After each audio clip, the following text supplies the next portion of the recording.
cara frustrado padrão. Na comunidade, há uma grande necessidade de termos melhores. Um dos principais obstáculos no caminho do sujeito comum para desplugar-se de suas interpretações condicionadas de relações de gênero é realmente chegar a um acordo com os termos que usamos. Em algum lugar na rede, tenho certeza de que há um glossário dos acrônimos comuns usados na manosfera, descrevendo as várias siglas que usamos. Alguns desses termos se tornaram populares e estou começando a ver que até mesmo jornalistas online legítimos usam o RLP, relacionamento de longo prazo, ou a TUN, transa de uma noite, com certa regularidade, o que significa que há uma percepção comum de que outros já sabem o que eles querem dizer. A razão pela qual isso é um obstáculo para muitos caras plugados é porque parece quase juvenil, como um clube na casa da árvore para garotos pré-adolescentes. Admito que o fato de eu fazer comparações de um paradigma social feminino e aculturado com a trama central dos filmes Matrix parece meio bobo. É uma comparação adequada e uma alegoria útil quando você entende os conceitos por trás dela, mas para um cara que está prestes a entender enquanto está imerso em uma socialização primária feminina por toda a sua vida, não faz sentido. E, previsivelmente, as mulheres que investiram nessa mesma socialização veem a terminologia como pouco mais que garotinhos escondidos em sua casa na árvore, jogando pedras nas garotas abaixo. No entanto, como qualquer nova ciência, arte ou tecnologia em desenvolvimento, sempre haverá a necessidade de codificar conceitos abstratos. Faltam termos melhores, por isso somos forçados a criá-los para representar novos conceitos. OCFP, cara frustrado padrão, foi cunhado há quase uma década com o Mystery Method. Vimos muitas modificações ao longo dos anos, tornando-se quase sinônimo do uso do termo macho beta, ou herb, macho herbívoro. Na verdade, embora eu use isso com frequência, raramente leio CFP em blogs, fóruns ou na comunidade de PUA como um todo. Independentemente da terminologia, o conceito é realmente o ponto crucial do termo. A maioria dos AFCS, a maioria dos caras olhando de fora, pode se relacionar com a ideia do que é um frustrado padrão, eles podem se identificar com isso. Uma vez que eles começam a se desplugarem, a ideia de CFP entra em um foco melhor e, geralmente com algum desconforto, eles percebem como esse termo se aplica a eles mesmos. Qualidades de AFC 1. It, em primeiro lugar. 2. Adora idealizicos femininas. 3. Suplicar é suportar. Para cumprir a igualdade de gênero, ela deve crescer, então ele deve diminuir. A equidade relacional é a base de um relacionamento racional. 4. O esquema do Salvador, reciprocação de intimidade por problemas resolvidos. 5. O esquema do mate, quanto mais você sacrifica, mais demonstra devoção. 6. A dívida do amigos, VSAA, vamos ser apenas amigos, e a pseudo-amizade como um meio para a intimidade em potencial. 7. Depende principalmente de habilidades sociais e de namoro, ou falta delas, desenvolvidas durante a adolescência e início da idade adulta. 8. Uma história comportamental que ilustra uma atitude mental de monogamia em série, e as inseguranças relacionadas que a acompanham. 9. A crença de que as mulheres infalível e conscientemente reconhecem o que querem, e honestamente transmitem isso a eles, independentemente de comportamentos que contradizem isso. Usa o raciocínio dedutivo para determinar a intenção e baseia as motivações femininas em declarações, em vez de observar objetivamente o comportamento. Acredita que a propensão natural das mulheres é para o pensamento racional e não emocional. 10. Um excesso de confiança em amortecedores de rejeição. 11. Uma crença no mito da identificação. Quanto mais parecido ele é ou se consegue fazer com sua fêmea idealizada, melhor será capaz de atrair e assegurar sua intimidade. Acredita que os interesses comuns compartilhados são a única chave para atração e intimidade duradoura. 12. Acredita e pratica a doutrina de singularidade autopercebida de não ser como os outros caras, mesmo sob a condição de anonimato. 13. Considera RLDS, relações de longa distância, uma opção viável para intimidade prolongada. 14. Mantém uma crença internalizada nas qualificações e caracterizações das mulheres que coincidem com sua capacidade, ou incapacidade, de atraí-las. Assim, ele autoconfirma as mentalidades de ela está fora do meu alcance, e o ela é uma vagabunda rodada, na hora para reforçar a sua posição de acordo com suas condições. 15. Apresenta medos irracionais, muitas vezes socialmente reforçados, de solidão a longo prazo e altera sua mentalidade para acomodar ou se contentar com um relacionamento de curto prazo que não é o ideal, muitas vezes com consequências ao longo da vida. O CFP confirmará a crença na igualdade igualitária entre os sexos sem considerar a variação entre os gêneros. Isto é, os homens são modelos femininos perfeitamente aceitáveis e as mulheres são modelos masculinos perfeitamente aceitáveis. Devido às pressões sociais, ele inconscientemente autoconfirma a androginia como seu estado objetivo. Isso é apenas um pouco de uma grande lista de características. Há muito mais, mas minha intenção aqui não é fornecer uma lista de critérios que qualificam um CFP. Você pode ser um idiota se, ao invés disso, é dar a você alguma compreensão básica para esclarecer o termo e exemplificar a ideia do que é um CFP. Não é preciso dizer que estes esquemas mentais são alguns dos impedimentos para se desplugar, ou ajudar outro homem a desligar-se, do seu velho modo de pensar. Como gosto de repetir, desplugar os frustrados da Matrix é um trabalho sujo. Espero encontrar muita resistência, mas entender que tipo de dinâmica você pode nutrir, ou aquelas às quais um amigo se apega irão ajudá-lo a ultrapassar os anos de condicionamento social. É um trabalho ingrato, e na maioria das vezes, você também enfrentará uma série constante de shit-tests, de mulheres e homens feminizados, e ridicularização em seus esforços. Esteja preparado para isso. Desplugar frustrados é uma triagem, salve aqueles que puder, leia os últimos rituais aos agonizantes. Nas próximas sessões, explicarei mais detalhadamente algumas dessas qualidades dos plugados. Brincando de amigos. As mulheres têm namorados e amigas. Se você não está transando com ela, você é amiga. Rolo, como eu saio da friend zone? Nunca permita-se entrar nele. As mulheres têm usado a rejeição VSAA, vamos ser apenas amigos, por 100 anos porque ela serve uma função de preservação do ego para ela. Em maior ou menor grau, as mulheres requerem atenção e quanto mais elas têm, mais afirmação elas experimentam, tanto pessoalmente quanto socialmente.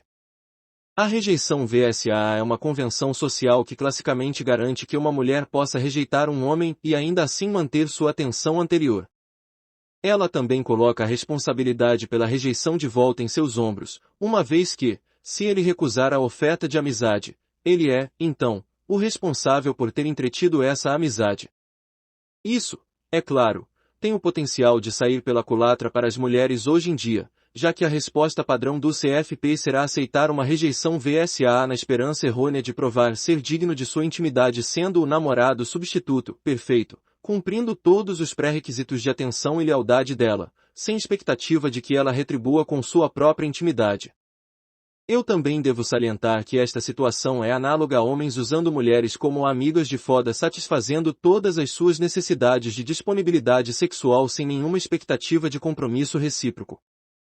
Não é preciso dizer que isto apenas posiciona o novo amigo em ser a contrapartida beta emocionalmente apoiadora ao alfa indiferente com quem ela sempre fode e depois se queixa, também popularmente conhecido como tampão emocional.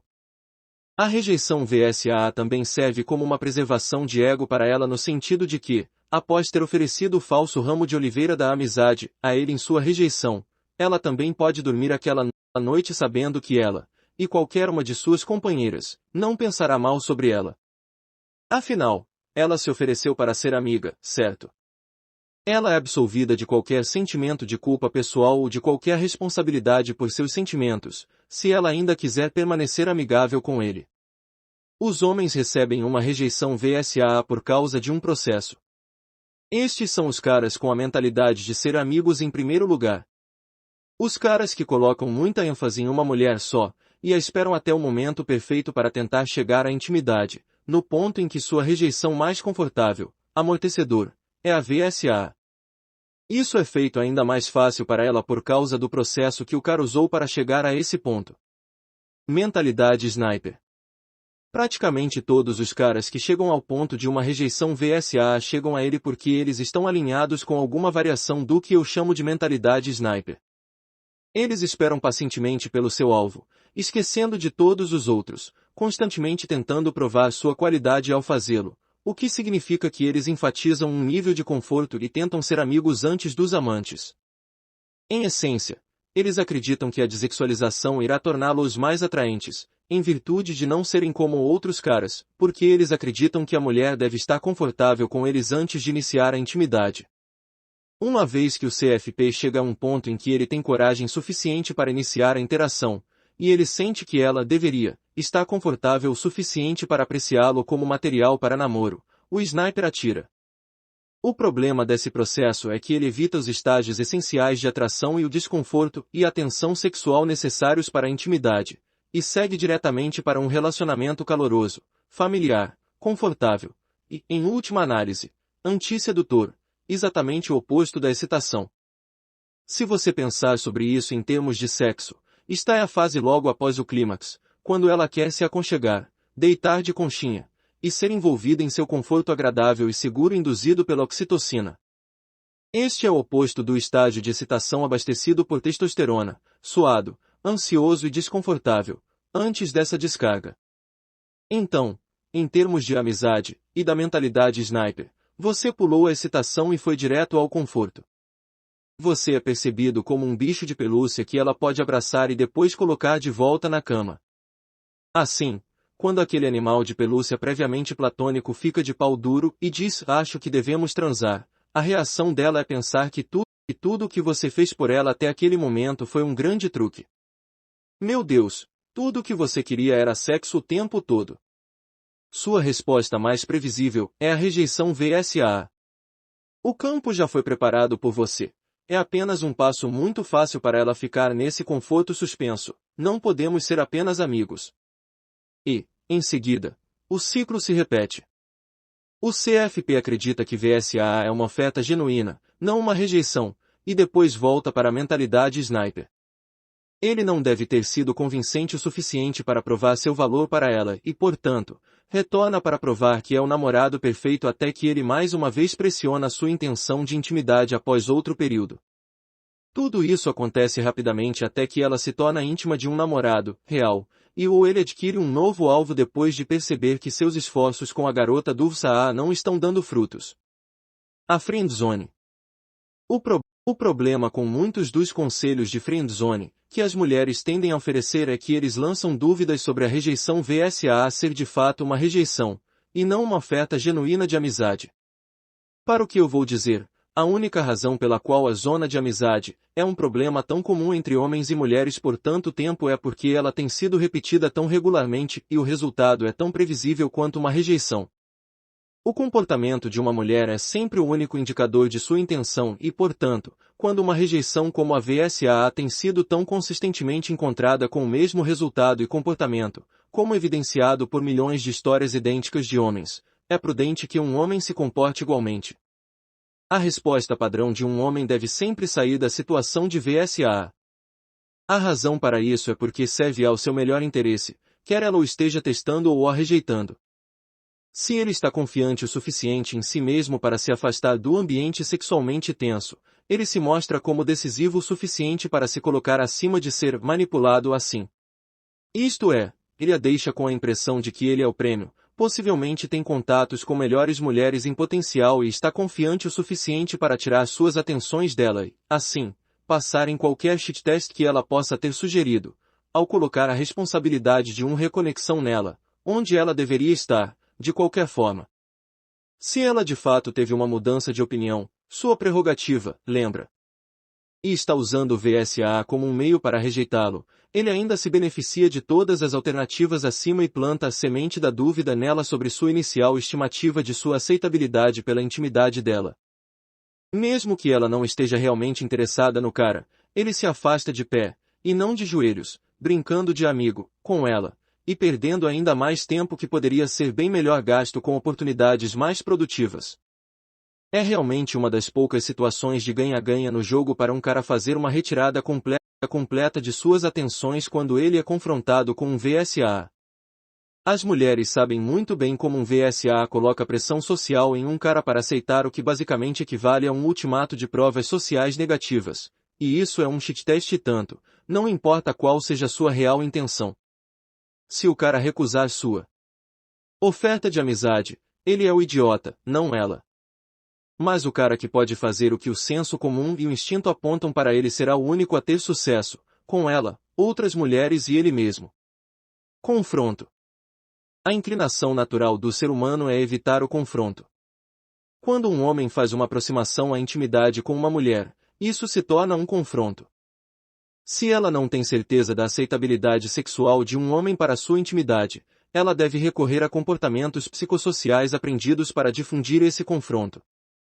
Preferencialmente, essas técnicas devem ser reforçadas de antemão e comprovadas para difundir tal confronto. Assim, a resposta VSA é encenada através de gerações de mulheres em muitas culturas diferentes, simplesmente funciona mais frequentemente do que não. Você também pode aplicar isso ao aviso de "eu tenho namorado". Mulheres que não tão despreocupadamente soltam em uma conversa casual que tem um namorado, em um esforço preventivo para difundir os interesses de um potencial pretendente. É basicamente uma rejeição proativa de VSA, ela lê sua intenção telegrafada e impede que você a pressione mais por um encontro. É o cara que não está disposto a aceitar essas convenções que deixa as impressões mais duradouras de confiança com as mulheres. Isso vai contra o que nossa herança humana ordena para nós. Evite conflitos, não crie ondas, seja amigo dela, etc. Ao não aceitar um VSA, você enfaticamente declara que é bom em confrontos, tem uma compreensão de seus motivos, e você está confiante o suficiente em si mesmo para torná-lo conhecido. Isso não apenas a impressiona com o potencial de provisionamento de segurança, mas também implica confiança futura. O problema para a maioria dos rapazes é encenar isso e torná-lo um comportamento padrão quando nossa biologia nos faria nos afastar do conflito, em vez de se envolver em uma dinâmica social inaceitável que prejudica sutilmente seus próprios interesses. Abandonando amigos invisíveis. RLD não são relacionamentos. Lamento te dizer isso, mas não existe um relacionamento de longa distância, RLD. Isso mesmo, você não tem um relacionamento. Um RLD simplesmente não atende aos critérios necessários para que seja considerado um relacionamento legítimo. Não há reciprocidade de nada mais do que palavras passando por uma linha telefônica ou um texto de mensagem instantânea. Entenda, você não tem um relacionamento.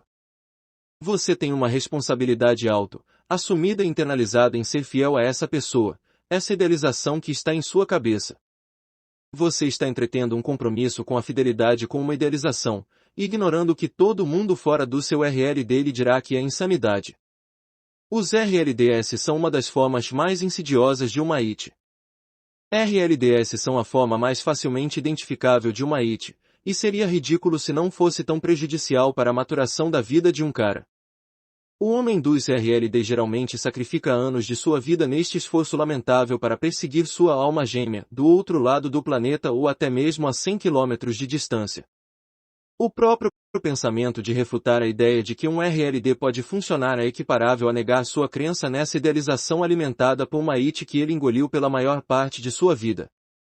É fácil criticar um RLD em termos de questionar a seriedade e a fidelidade de qualquer das partes ao entrar nele, e esse geralmente é o caminho que a maioria das pessoas dando conselhos sobre RLDS segue. Uma ou ambas as partes são ou vão trair a outra ao longo do tempo, é verdade, mas os RLDS são muito mais reveladores de uma mentalidade que resulta em consequências muito mais danosas como resultado de autoexpectativas e medos profundamente condicionados. Não posso começar a listar o número de homens, em outros casos, inteligentes e ambiciosos que conheci, e que alteraram drasticamente o curso de suas vidas para seguir a uma.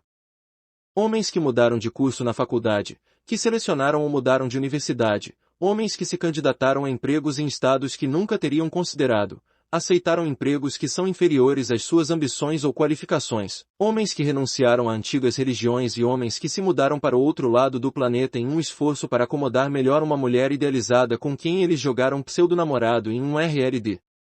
Tudo isso apenas para descobrir que ela não era a pessoa que eles pensavam que ela era, e se tornarem depressivos sobre a gravidade que as decisões deles tiveram em suas vidas. Um RLD é semelhante a um VSA, mas em grande escala e podre na vida de um homem. Você finge ser um namorado substituto, aceitando e internalizando voluntariamente todas as responsabilidades de ser um parceiro monogâmico exclusivo de uma mulher, sem expectativa de intimidade recíproca ou sexualidade no futuro imediato. No entanto, um RLD é pior do que um acordo VSAA, uma vez que prende um homem a uma mentalidade de sucesso ou fracasso no que diz respeito ao relacionamento realmente ser legítimo. Afinal, ela concordou em continuar sendo sua namorada, a quilômetros de distância, e se for ele quem vacilar, é sua falta de perseverança nesse investimento de ego em uma IT que os condena. Uma vez que o RLD inevitavelmente termina, é ele quem fica com a insegurança, é ele quem se culpa por desperdiçar tempo, dinheiro e esforço, e é ele que se sente culpado se ele ou ela é o verdadeiro trapaceiro. Amigos invisíveis. Um RLD é como ter um amigo invisível com quem você está constantemente considerando o curso de suas ações. Considere as oportunidades pessoais, românticas, familiares, educacionais, de carreira, de maturidade pessoal e de crescimento das quais você se limitou ou nunca teve a chance de experimentar por causa desse amigo invisível. Quando você finalmente se divorciar deste amigo invisível, tudo terá valido a pena. As pessoas se apegam aos RLDS porque ainda não aprenderam que rejeição é melhor que arrependimento. CFPS nutrirão um RLD por anos, porque parece a melhor opção quando comparado com realmente sair e conhecer novas mulheres que representam um potencial de rejeição real. Eles acham que é melhor ficar com a coisa certa, mas é o arrependimento a longo prazo que é o resultado inevitável de um RLD que é prejudicial à vida. Nada cheira mais a desespero ou demonstra uma falta de confiança do que um cara que diz que está em um RLD. As mulheres veem você chegando a 1 quilômetro de distância, porque você é um cara sem opções, agarrado à sua opção previamente realizada. Na verdade, a única razão pela qual um homem entretém um RLD é devido à falta de opções. Se você tivesse mais pratos girando, um RLD nunca seria uma boa ideia. E, finalmente, não é incomum ver a defesa de não no meu caso, explicando como você realmente vê seu amigo invisível a cada 4 ou 6 meses. A isso direi, novamente, que oportunidades você está censurando a si mesmo ao brincar de casinha virtual a longa distância com uma mulher que raramente vê. Você realmente acha que é a exceção à regra? A verdade é que você está moldando seu estilo de vida em torno do que você espera que seu relacionamento seja no futuro. Isso não é jeito de viver. Entre o Cavaleiro Branco. A pergunta a seguir foi feita por um membro do Fórum Sou Suave. Só queria descobrir, com quem você fala sobre aspectos do jogo fora desse site? Eu estou falando aqui sobre jogo, no sentido mais amplo do termo, então pua, mas também autoestima, como manter um relacionamento saudável, os papéis de homens e mulheres na sociedade etc. Minha experiência em expressar os pontos de vista defendidos na manosfera em público quase sempre foi negativa. Tenho 3 a 4 bons amigos do sexo masculino que estão interessados em picape, e eles adoram. Mas esses amigos são a exceção e não a regra. Meus pais, pai beta, mãe controladora, acham que minha atitude em relação às mulheres é sexista e minha opinião sobre encontros de uma noite repugnante. Quase todos que eu conheço concordam com a visão de relacionamentos da Disney Alma, Gêmea e alguns de meus contemporâneos, eu tenho 21 anos, estão começando a formar relacionamentos e se casar. Deus os ajude.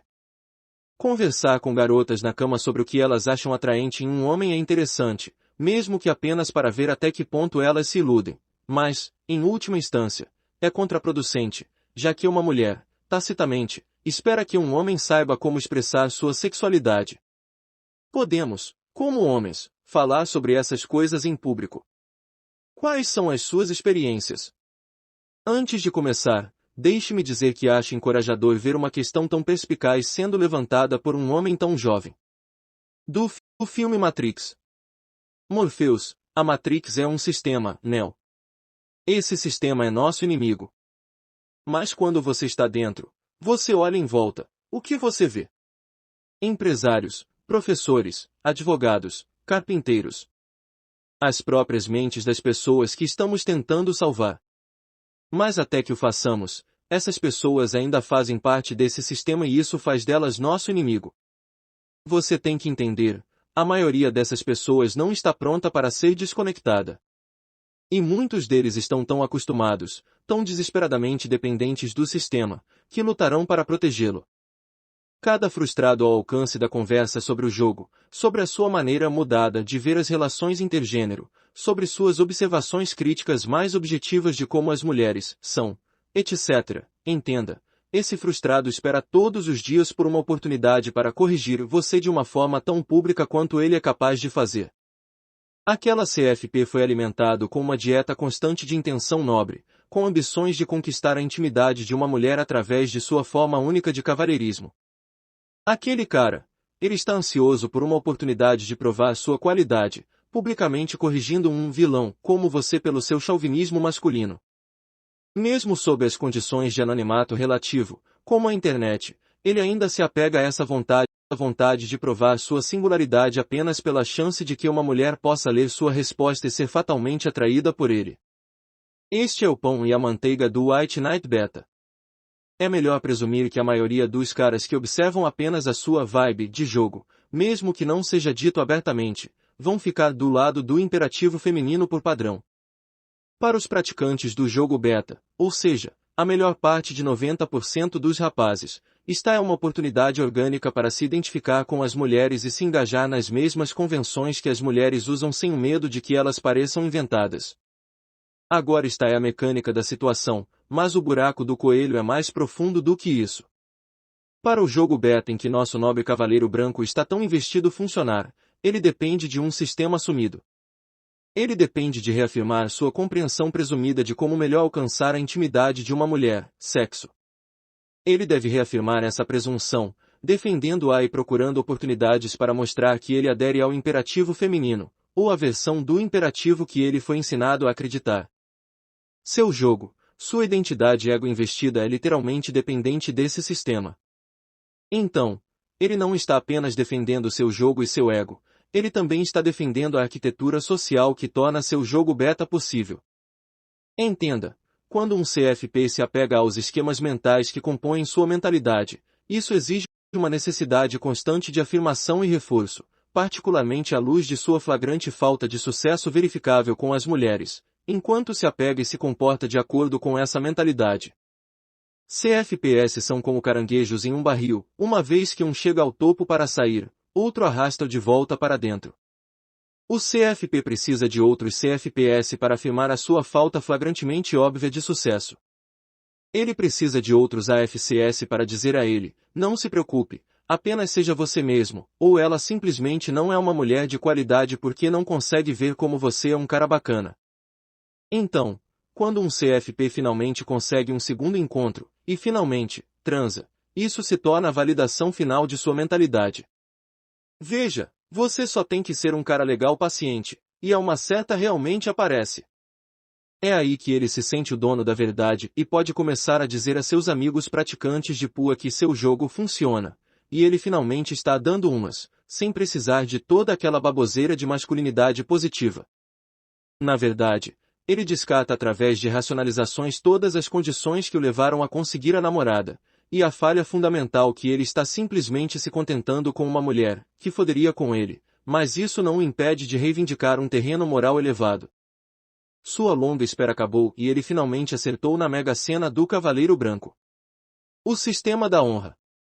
O conceito de honra que os homens começaram foi transformado em algo para servir um propósito feminino. Não tenho dúvidas de que o princípio da honra data de muito tempo atrás, desde o princípio da civilização humana, mas, como tantos outros fundamentos sociais que os homens instituíram, o feminino os colocará secretamente em seu próprio propósito. Na introdução do livro A Arte da Sedução, o autor Robert Greene explica por que havia uma necessidade original de a sedução se desenvolver em uma arte. Para isso podemos olhar para as antigas civilizações onde as mulheres eram essencialmente uma mercadoria.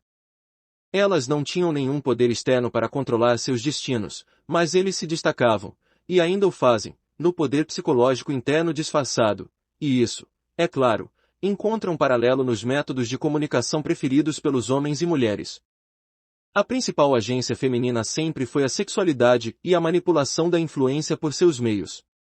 Da mesma maneira que cada gênero se comunica com o outro, assim também é seu método de interagir dentro de seu próprio gênero. Como homens, Somos respeitados quando mantemos nossa palavra, nos sacrificamos por uma causa digna, até ao ponto de sermos descartáveis. Resolvemos problemas racionalmente. Nossa palavra é nosso vínculo, e a base de uma série de outros qualificadores que nos tornam respeitáveis e dignos de integridade. Devemos ser evidentes e claros, e quando nos deparamos com um homem que se comporta de forma indireta em suas relações, nós o chamamos de desonesto e o achamos indigno de confiança. Mesmo para os propósitos mais nobres, praticar a arte da má orientação não é algo pelo qual os homens são respeitados, pelo menos não publicamente. É essa natureza interativa masculina aberta que as mulheres estão prontas para explorar. Em combinação com sua influência e agência sexual, eles usam essa dinâmica social interativa masculina para se posicionarem em lugares onde podem usar o poder indireto. Cleópatra foi um excelente exemplo disso. Enviar exércitos para a guerra apelando ao orgulho e honra dos homens poderosos, enquanto reservava sua sexualidade como recompensa. Praticamente todas as convenções sociais femininas estão enraizadas em apelar ou atacar as instituições sociais masculinas, uma dedicação a um senso idealista de honra sendo a principal delas. O exemplo óbvio é, evidentemente, envergonhar, e o contrato social faça a coisa certa. De fato, ser um homem se tornou sinônimo de viver de acordo com um imperativo feminino que é habilmente disfarçado de honra masculina. Não é que as mulheres criaram a honra, mas sim que elas a recriaram para servir ao seu propósito. Nos 10 mandamentos da Bíblia nos é dito para não cometer adultério, não durma com a esposa de outro homem, o que provavelmente não era muito difícil de cumprir quando a poligamia era norma. Na verdade, ter várias esposas era um sinal de riqueza, e costumava ser o consumo ostentatório da época. Por que então a poligamia é uma perversão social agora? Que mudanças ocorreram que tornaram a poligamia honrosa, mesmo invejável, um tabu muito maléfico? Junto com a linguagem e a cultura, as condições sociais evoluem. O que pensamos como honroso hoje é o resultado de uma moldagem através dos séculos.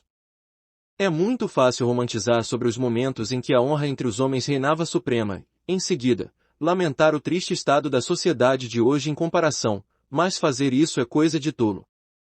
A honra em si é, e deve ser, uma base para os homens, mas é útil apenas quando a entendemos na perspectiva de como ela pode ser usada contra nós. Vire homem ou calhe a boca, o beco sem saída masculino. Uma das principais maneiras de usar a honra contra os homens é a perpetuação feminizada das expectativas tradicionalmente masculinas quando for conveniente, ao mesmo tempo em que se espera uma igualdade de gêneros quando for conveniente. Nos últimos 60 anos, a feminização construiu a convenção social perfeita para qualquer coisa masculina. A expectativa de assumir as responsabilidades de ser homem, virar homem, e ao mesmo tempo denegrir a afirmação da masculinidade como positiva, cale a boca. Qualquer seja o aspecto da masculinidade que serve ao propósito feminino, se torna a responsabilidade masculina de um homem, mas qualquer aspecto que discorde da primazia feminina é rotulado de patriarcado, privilégio masculino, ou misoginia. Essencialmente, esta convenção mantém os machos beta correndo atrás do próprio rabo para sempre. Ao longo de uma vida, eles são condicionados a acreditar que estão amaldiçoados com a masculinidade, patriarcado, mas ainda são responsáveis por virarem homens, quando se adequam a um imperativo feminino.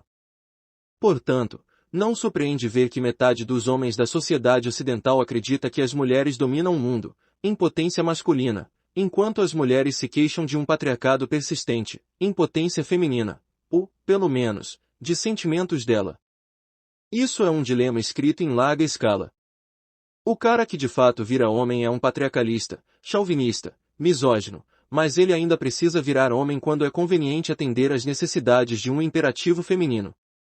Na sociedade contemporânea, temos uma compreensão muito diferente do que a honra era, ou devia ser inicialmente. Uma das tendências psicológicas que vejo na maioria dos CFPS é uma dedicação forte e autoconvencida a uma convicção muito distorcida de honra. Um princípio fundamental é de que é um respeito imerecido e padrão pelas mulheres. Essencialmente, uma honra não merecida colocada em uma mulher sem nenhum outro motivo além de ela ser mulher. Aprendemos isso, geralmente, a partir do momento em que somos crianças, nunca batem uma garota. Naturalmente, isso só tem sido ferozmente encorajado pelo feminino a partir dos tempos vitorianos, porque serviu a um propósito latente até que o controle de natalidade, exclusivamente feminino, foi oferecido, e, em seguida, estimulou a revolução sexual. Hoje, ainda temos mulheres usando o anacronismo que é a honra masculina, de uma maneira que serve a seus interesses, mas é contrastada com um oportunismo sexualmente enfatizado.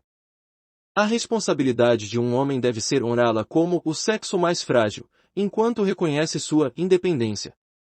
O CFP engole essas coisas e, em um esforço para se identificar melhor com seus ideais, ele começa a se convencer de que é o único que exemplifica melhor essa falsa virtude, essa honra definida pelo feminino, diferente dos outros caras.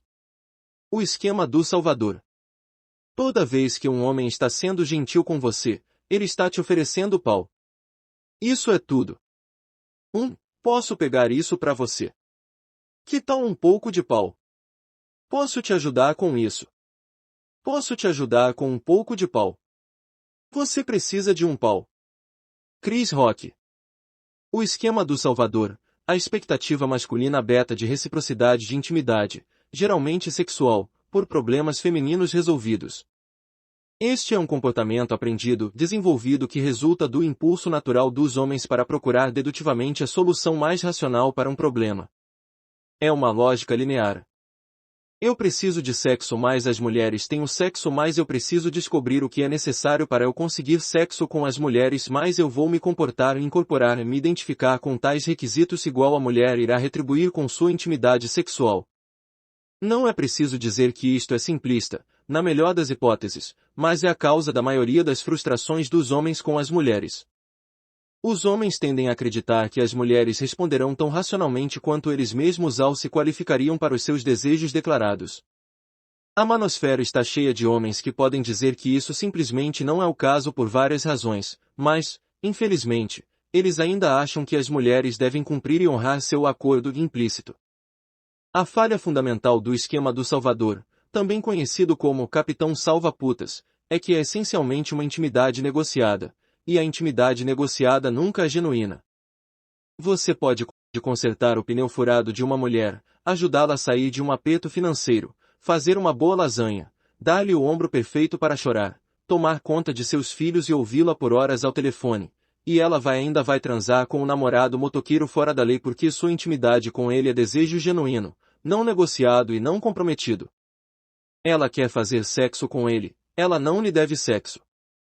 O que os CFPS não conseguem entender é que todo o apoio financeiro, emocional e confiável que você poderia oferecer a uma mulher não substitui o desejo químico bruto e absoluto. Alguns dos caras mais pobres, irresponsáveis e inconfiáveis geralmente fazem mais sexo do que qualquer CFP obediente e leal que sofre de esquema do Salvador, porque não há obrigação. Reciprocidade. Na natureza, a lei da reciprocidade e troca justa é bastante óbvia. A maioria dos animais sociais de alta ordem tem alguma compreensão inata da troca de recursos.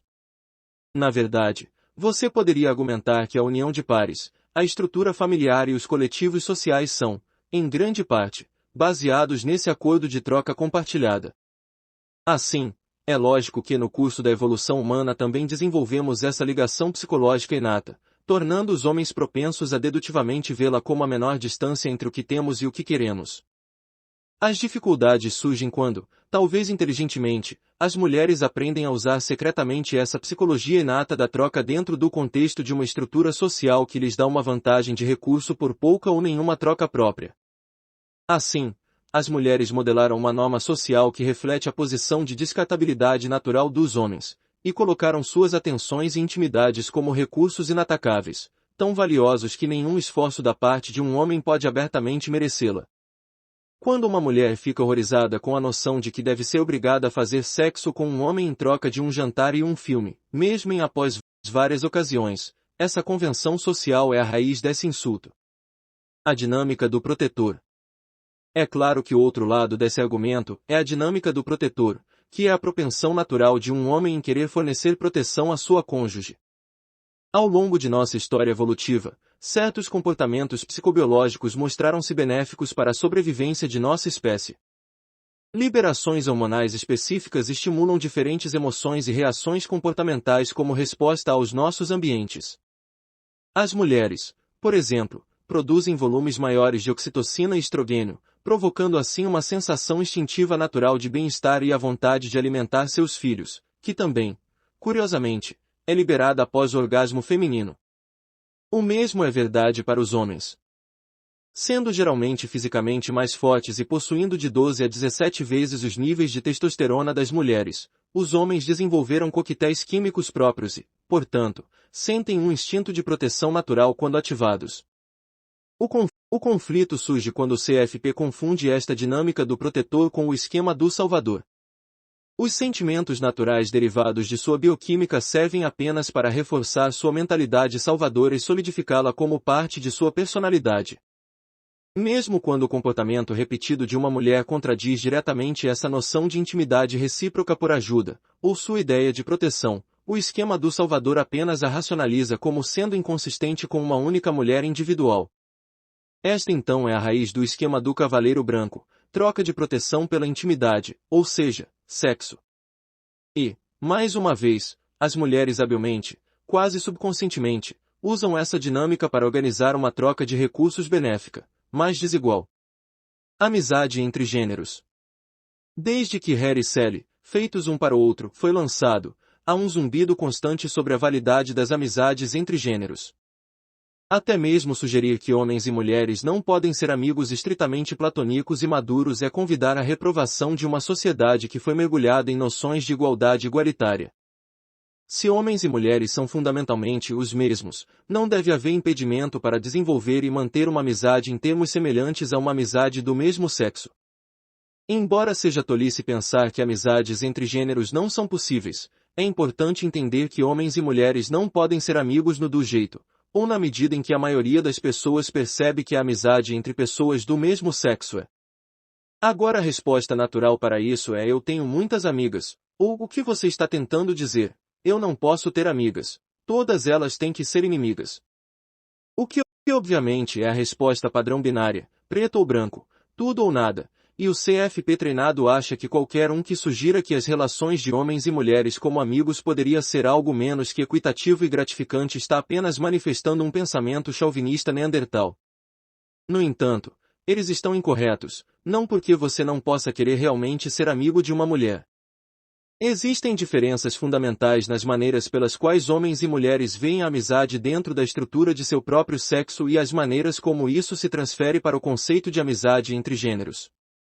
Simplesmente há limitações quanto ao grau de desenvolvimento de uma amizade entre homens e mulheres. A ilustração mais simples disso é que em algum momento, sua amiga mulher estará intimamente envolvida com outro homem. Nesse ponto a qualidade do que você percebeu como uma amizade legítima decairá. Ela deve decair para seu relacionamento íntimo amadurecer. Por exemplo, eu estou casado há 17 anos agora. Se eu tivesse uma profunda amizade com outra mulher, particularmente uma mulher atraente, que não fosse minha esposa, meu interesse por essa mulher automaticamente se torna suspeito de infidelidade, e é claro que o mesmo vale para as mulheres com amigos do sexo masculino. Essa dinâmica simplesmente não existe para amizades do mesmo sexo porque o aspecto sexual é irrelevante. Eu entendo quão estupidamente óbvio isso parece, mas lembre-se de que estamos qualificando as características das amizades entre gêneros em face de uma corrente social que quer nos convencer de que homens e mulheres são fundamentalmente iguais. De acordo com esse preceito, os homens devem possuir essencialmente a capacidade de reprimir seu impulso sexual a ponto de não ter qualquer influência sobre sua decisão racional de se engajar em uma amizade platônica. Da mesma forma, uma mulher deve ser capaz de dissociar-se de sua natureza hipergâmica para buscar uma amizade completamente assexuada.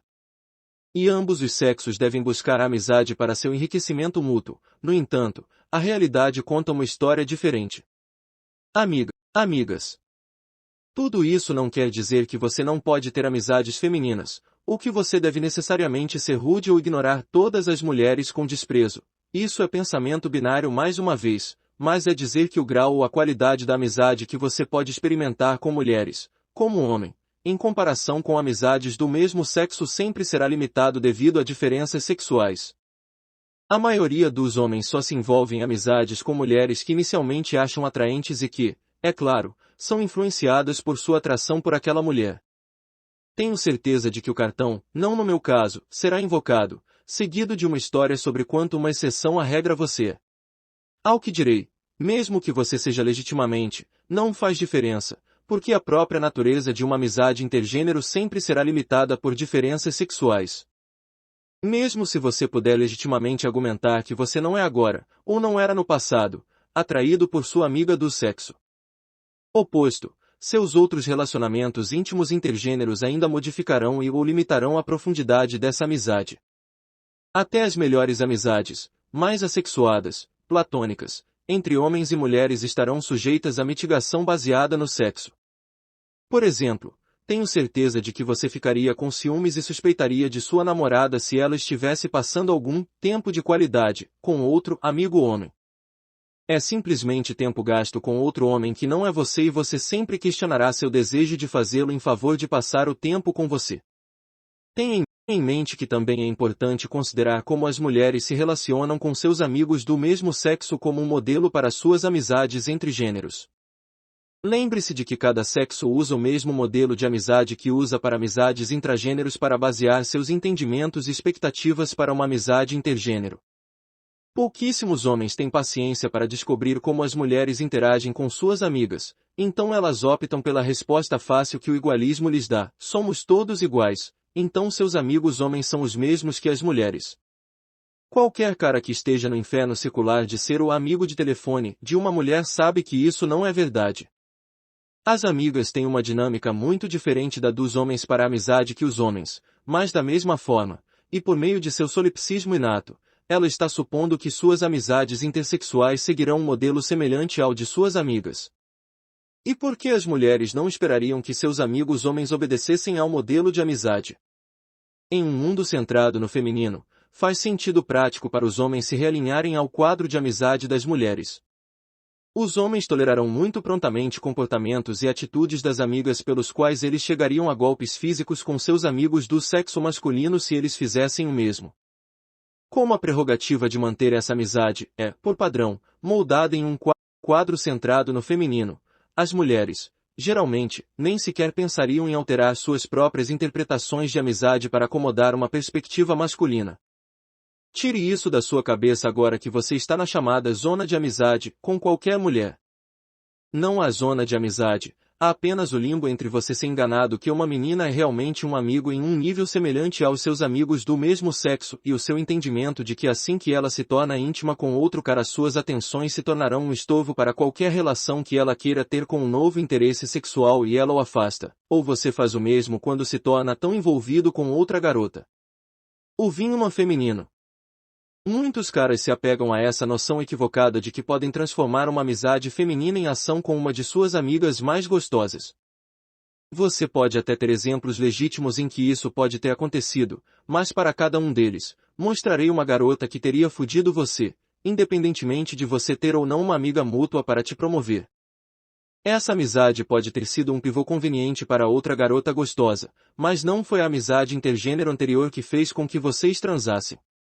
Foi que a garota que deu pra você te achou atraente o suficiente para fuder. Eu não estou negando a utilidade do jogo de círculo social, nem estou ignorando que a atenção conspícua de mulheres gostosas é uma boa prova social, não é sobre isso que usar uma amiga como pivô. É sobre assumir que uma amiga irá apoiá-lo como parceiro sexual potencialmente pré-selecionado.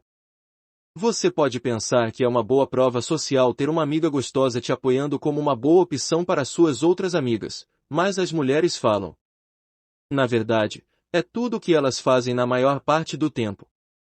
Seu status como amigo é transferido para suas amigas. Por quê? Primeiro, se ela foi um alvo anterior para você que se transformou em um VSAA, você já tem isso como uma associação de sua amizade. Qualquer uma das amigas dela que posteriormente sairia com você saberá que ela era seu principal interesse inicialmente, não elas. Em segundo lugar, supondo que você possa ter um começo completamente inócuo, assexual e platônico para sua amizade intergênero, haverá ansiedade de competição com as outras garotas. Isso resultará em uma tendência da amiga original filtrar sua exposição a qual das amigas dela ela acha menos ameaçadora. Você tem que considerar o equilíbrio entre seu valor para ela como outro amigo orbitador contra ela endossando você como um potencial íntimo para uma de suas amigas. Só porque você tem uma amiga com um círculo social de amigas atraentes, isso não significa que você terá o apoio dela para a pessoa que preferiria aproximar. Para completar o círculo aqui, tudo isso leva a entender que sua amiga mulher nunca será uma de seus amigos homens.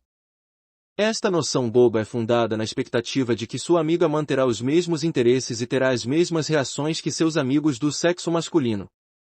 As mulheres nunca serão seu vindima. Um dos grandes problemas para os homens hoje em dia é muita influência feminina em suas vidas, a ponto de se tornar um estigma. Cuidado com o cara com muitas ou exclusivamente amigas.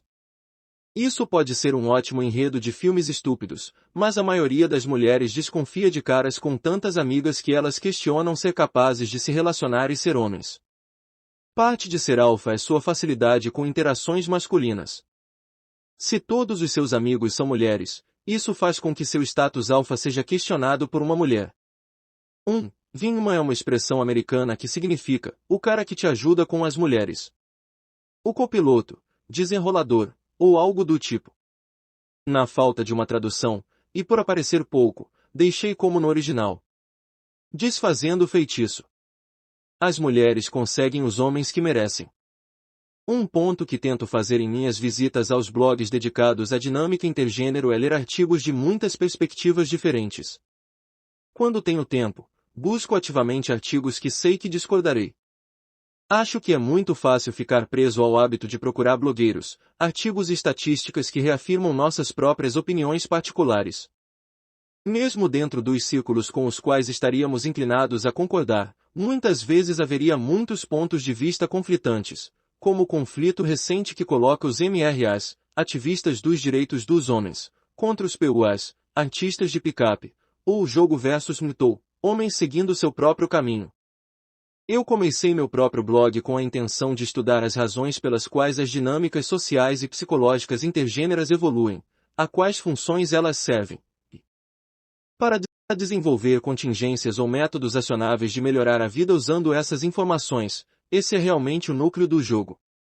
O problema inerente a isso, verdadeiramente desconectar-se da Matrix e tornar-se consciente de seu próprio condicionamento feminino em geral, é que ele geralmente vem com uma dose saudável de desilusão. Uma vez que você tire as fantasias inimagináveis de almas gêmeas e expectativas de felizes para sempre, e substitua-a por um entendimento mais prático baseado em explicações razoavelmente confiáveis e empíricas, o que lhe resta parece muito com o niilismo.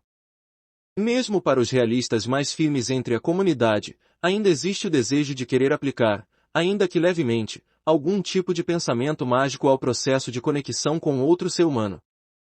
Para outros homens, pode haver algum desejo esotérico de estabelecer sua associação em termos de honra, integridade ou respeito. Para as mulheres, isso ocorre como idealização ou predestinação. Não estou dizendo que esse desejo de espiritualizar essas conexões seja sem mérito, mas não posso deixar de ver o conflito que isso tem em coexistir com a praticidade do que estamos aprendendo sobre nós mesmos.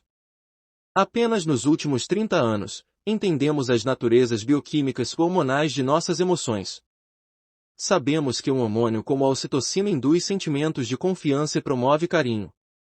Sabemos que o perfil da endorfina dopamina, associado a sentimentos de paixão, luxúria e amor é quimicamente semelhante ao da heroína. Puf! Lá se vai a mágica. Temos uma compreensão dos ciclos ovulatórios das mulheres e das predisposições a comportamentos sexuais resultantes que são induzidas por elas. Apenas as gerações do final do século XX e XXI estão a par desta informação.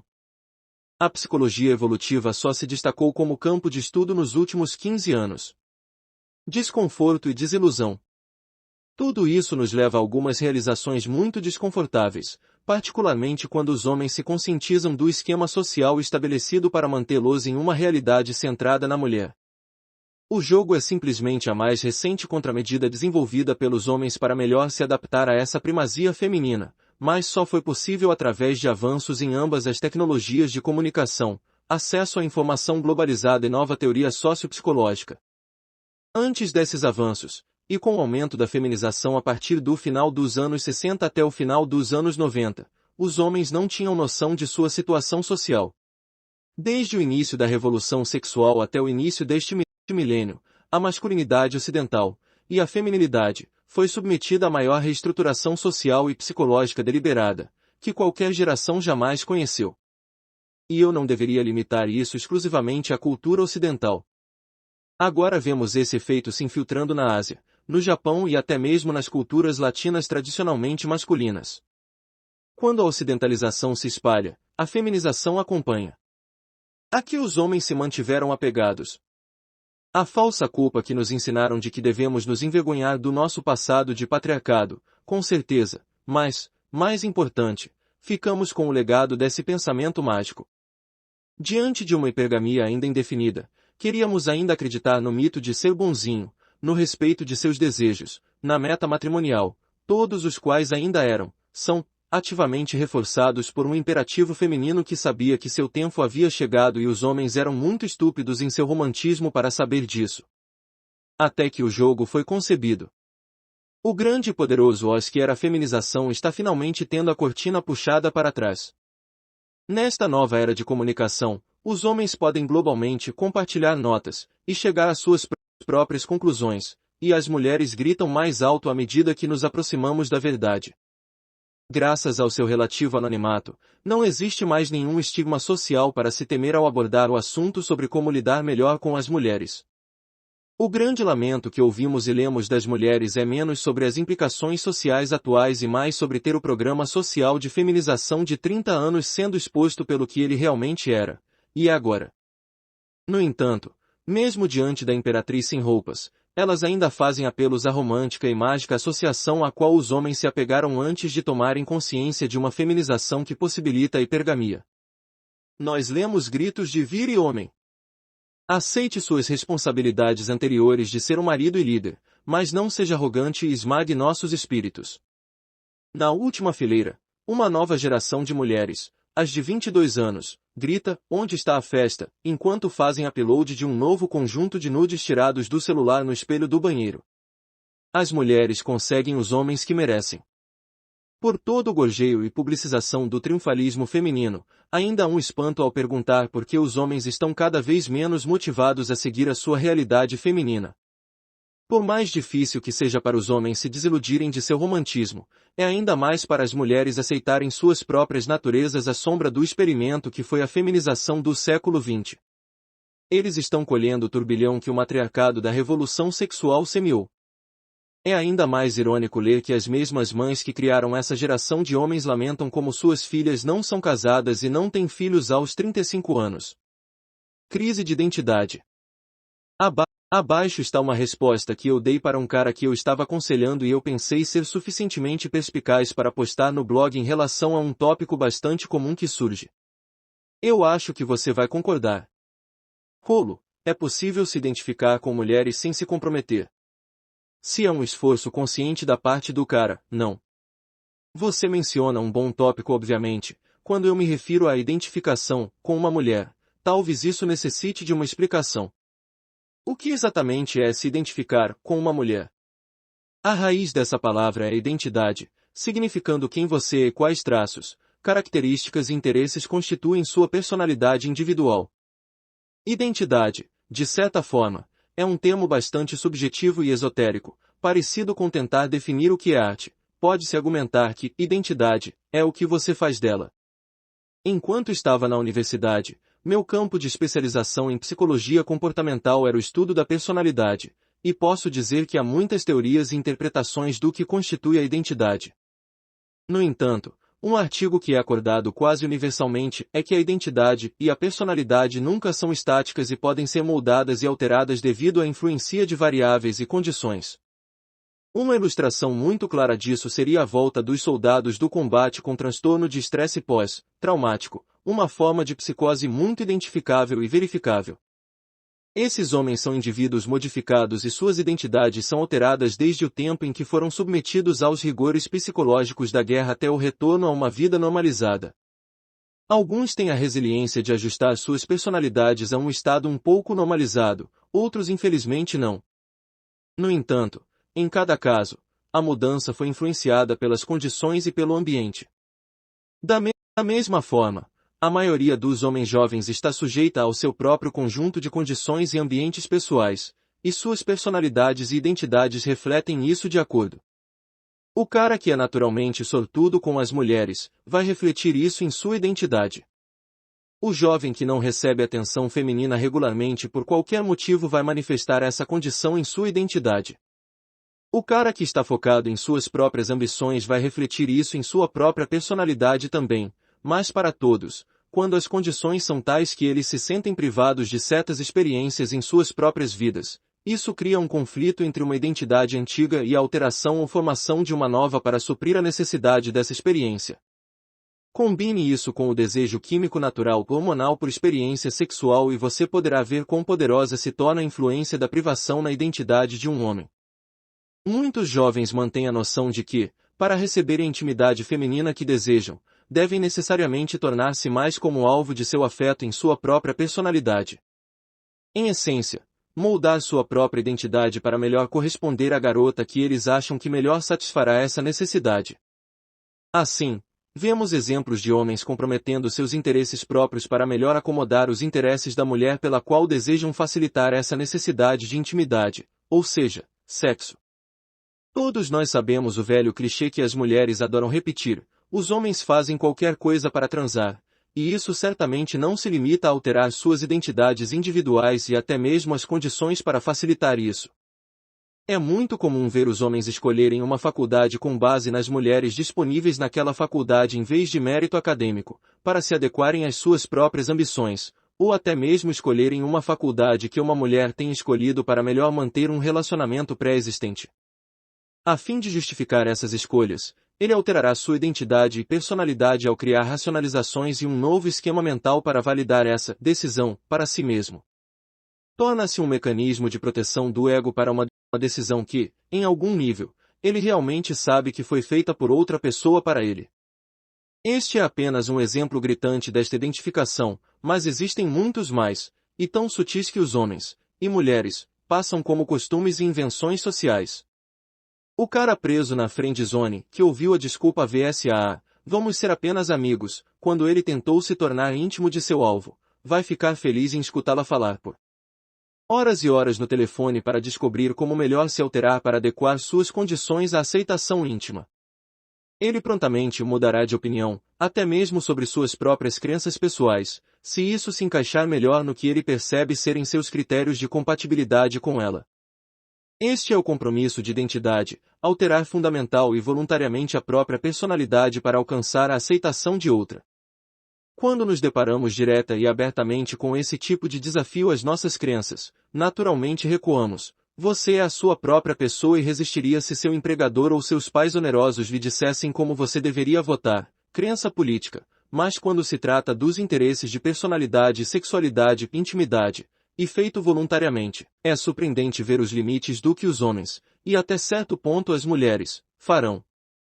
Os homens nutrirão a ideia de que um relacionamento de longa distância, RLD, é um arranjo desejável, mesmo que a intimidade nunca tenha ocorrido, porque o potencial dessa intimidade é uma possibilidade percebida. Esses mesmos sujeitos adotarão todos os raciocínios que eles possam conceber sobre o porquê de seu relacionamento ser diferente, e que acreditam que o amor conquista tudo apenas para fazer um círculo completo quando ele ou ela trai ou rompe o relacionamento e o homem volta ao seu entendimento anterior, embora pense ser novo, de que os RLDS são de fato uma perspectiva ruim. Sua identidade mudou e depois mudou novamente para acomodar suas condições. No entanto, não é que ele nunca tenha realmente mudado ou tenha acreditado em primeiro lugar. Se esses caras fizessem um teste de polígrafo no momento, eles de fato passariam quando perguntados se isso era o que eles realmente aceitavam como verdade. Os homens farão o que dedutivamente resolve um problema, e nisso eles estão apenas seguindo os princípios do pragmatismo dedutivo. Eu preciso de sexo, mais as mulheres têm o sexo que eu quero, mais eu preciso descobrir o que as mulheres querem para me dar sexo, mais perguntar às mulheres, mais as mulheres querem X igual farei X para fazer sexo e alterar minha própria identidade para melhor facilitar X.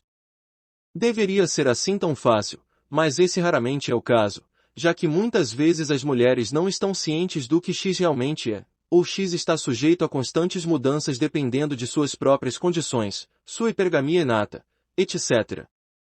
Agora, depois de tudo isso, é possível que um homem e uma mulher possam, de fato, compartilhar interesses comuns genuínos. Claro. Você pode realmente encontrar uma mulher perfeitamente bonita que gosta de NASCAR ou hóquei tanto quanto você. Você pode encontrar uma mulher por quem você é atraído e que realmente compartilha sua paixão pela pesca em alto mar. Não é incomum compartilhar interesses em comum, é quando você altera seu interesse para facilitar melhor uma conexão que você força.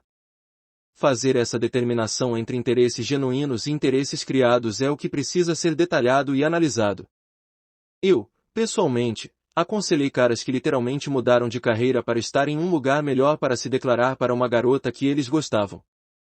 Conheço homens que se mudaram milhares de quilômetros para viver perto de mulheres que nunca retribuíram o interesse por eles, mas continuaram tentando se identificar com ela. Conheço homens de 65 anos de idade em casamentos de 40 anos, que mesmo após a intimidade ter sido resolvida anos atrás com a mulher, ainda tentam se identificar com suas esposas porque internalizaram esse compromisso de identidade como um meio padrão para conseguir sexo com ela. As expectativas de suas esposas em relação a elas tornaram-se suas identidades e, aos 65 anos, esse esquema mental tornou-se tão investido pelo ego que nenhuma quantidade de luz sobre sua condição os convencerá de nada ao contrário. A coisa mais irônica sobre essa crise de identidade é que a coisa menos atraente para a maioria das mulheres é um homem que está disposto a comprometer qualquer parte de sua identidade para agradá-la, muito menos uma venda por atacado da mesma. As mulheres são naturalmente atraídas por essa independência masculina, pois representa uma pista muito forte para a segurança e o potencial para fornecer essa segurança a ela, e a qualquer criança que ela possa ter. As mulheres não querem um homem que faça tudo o que ela diz, porque isso envia a mensagem de que esse homem pode ser comprado com a perspectiva de um encontro sexual. Porque isso indicaria algo mais do que insegurança e falta de confiança. As mulheres querem ser ditas, não, e constantemente testam a determinação de um homem para dizer isso a ela, também conhecido como X-test, para afirmar que ela fez a escolha certa, mesmo em um casamento, de um cara que vai colocar seu impulso sexual, sabendo muito bem o quão poderoso ele é com os homens, em espera para manter seus próprios interesses, crenças e ambições. Isso secretamente comunica a uma mulher que seus objetivos e determinação superam seu único poder real sobre ele, sua sexualidade. Esse é o homem que é o prêmio, o grande atrativo, o macho pelo qual competir com outras mulheres. Garotas dos sonhos e crianças com dinamite. O amor próprio não é um pecado tão grande quanto a autonegligência. Henry V. O orgulho é uma coisa que deixa as pessoas muito confusas. É uma coisa saudável ter orgulho de si mesmo, ter orgulho de nossas realizações. É uma fonte muito real de autoconfiança. A humildade também é uma qualidade admirável, não me entenda mal, mas a humildade só é genuína quando você confia em suas próprias habilidades. É preciso um homem humilde para se afastar de uma briga que ele sabe que pode vencer, mas prefere não se envolver. Geralmente, a humildade é apenas autogratificante, porque raramente os outros apreciam isso como humildade, aqueles que estão familiarizados com suas habilidades, e não a veem como covardia ou, na melhor das hipóteses, falta de confiança. O orgulho muitas vezes parece arrogante porque pessoas de realizações menores tornam-se invejosas, e pessoas de realizações maiores pensam menos delas do que você. É muito importante não parecer perfeito demais, mas é igualmente importante não parecer covarde. É bem diferente ser orgulhoso, e é aí que muitos CFPS, particularmente aqueles com forte investimentos de ego em moralidade, cavalheirismo, honra, etc., se perdem. Meu antigo eu CFP também costumava ter problemas com isso. O CFP sublima a si mesmo.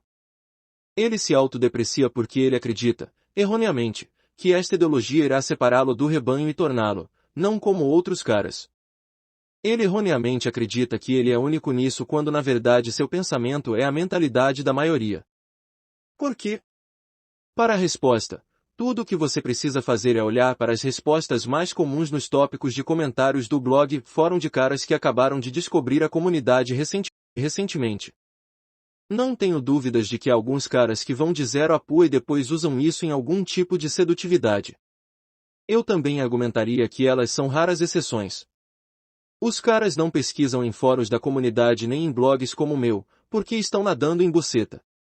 Eles pesquisam no Google porque o que eles estão fazendo não está produzindo os resultados desejados.